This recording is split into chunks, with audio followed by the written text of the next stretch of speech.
Guys, today I'm opening a legendary pack.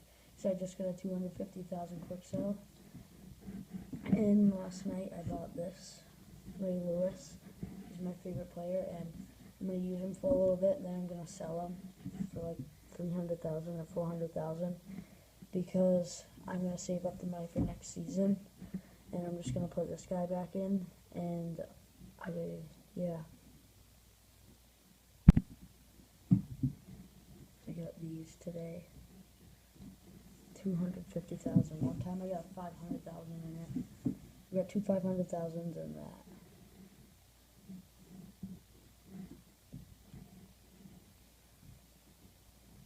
Okay, so the legend pack has 5 gold or better and 1 legend item. Come on, I hope it's a legend player.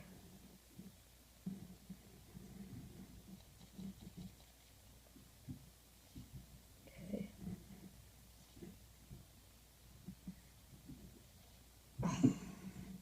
Well, this pack was a bust.